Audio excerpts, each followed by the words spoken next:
think we had the puck enough at the beginning of the second period. We turned that around.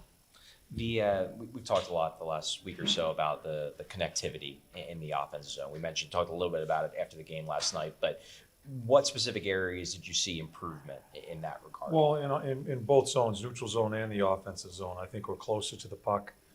I still think within our transition, I think we need to anticipate a little bit better of supporting plays so we can stretch, so we can back them off.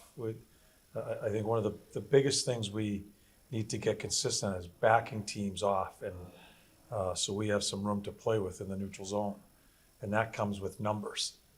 So inconsistent, but getting better. With regards to the transition, though, and totally get the support aspect of it, how much of it is also just missing on passes? It seemed like there were quite a few times last night where you had the opportunity, the play was set up, and the pass is just a little bit off, slows you down. We're still not, first period, we have, I think it's Coots, TK, and Tip, a 3-on-2. It's in TK skates. We get no shot on goal. We have another odd man, puck's bouncing, Tip loses the battle. Instead of us getting a shot on goal, they're going the other way. So I still don't think we're absolutely dead on, or you're never dead on. I don't think we're still sharp enough in finishing our offensive plays. When we talked, I think it was about a week ago, maybe a week and a half ago, about Joel Farabee and him maybe being a victim a little bit of the lack of 5-on-5. And you said maybe you might have to sit him out a little bit depending on how he plays.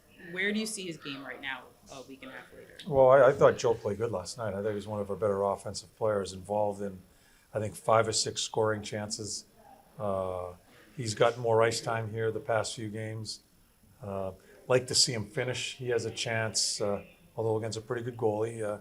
Still like to see him finish. He's had some good opportunities here past 3 or 4 games. And we can keep talking about getting better and better support and a little bit more offense. We need to finish. We need to score more goals. And Joel has to be one of those guys. Switching to Emil Andrae, against Carolina, he had some memorable, not great moments. Did you feel like he bounced back well last night? That's what I like about him. I don't think things affect him. I don't think he lets a bad shift turn into 2 or 3 bad shifts, or a struggle in a game turn into 2 or 3 games. He has a little bit of that swagger that allows him to play the way he plays. And he's made some good offensive plays with the puck. And the thing that's been impressive is he's jumped into holes without pucks to create offense for us too. So he's been a surprise for us as far as when he's come up. And Yorkie comes in. I'm who knows what goes on with our lineup. I'm not sure. Is he at the point? Because I remember, this time last year was around the time right after he got sent down. It was clear that he wasn't necessarily ready to learn this level at this level, that he needed to improve on things. Is he reached the point of his development where maybe it's best just to have him up here, even if he's not playing every game, just to learn here? Well, I don't. In that position, as I've always said, sometimes in playing in the National Hockey League, you're a better player. Other people around you, the puck support, the positioning. I'll put it to you. He's improved. He's improved from last year. I think the coaching staff, Lappy and his group, have done a great job with some of those guys down there.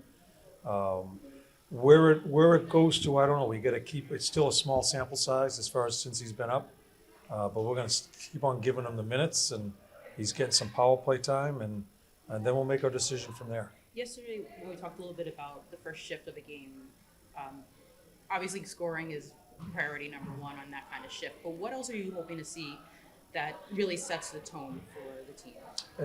For tomorrow? No, just in general, like when you have a starting lineup, a starting line start.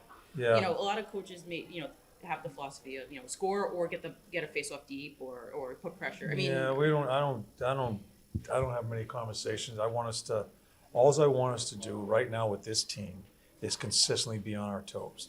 I want us to take some chances. I want us to close out, even if you're over aggressive and you give up an odd man rush.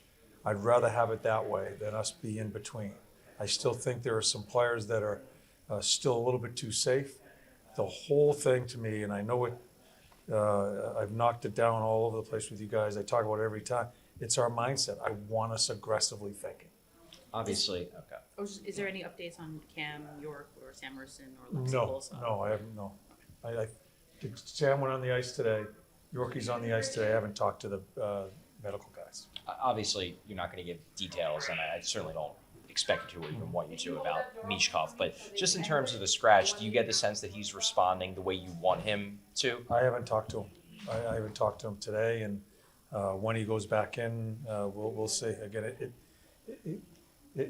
as I said the other day, it's part of the process, and we'll just take it day by day. But I guess, you know him to a degree. You've been around him for a bit. You don't know him as well as you know the guys you've been around for No. years. So you're learning, how Yeah. he's going to respond to this Yeah. in this moment. We're going to see.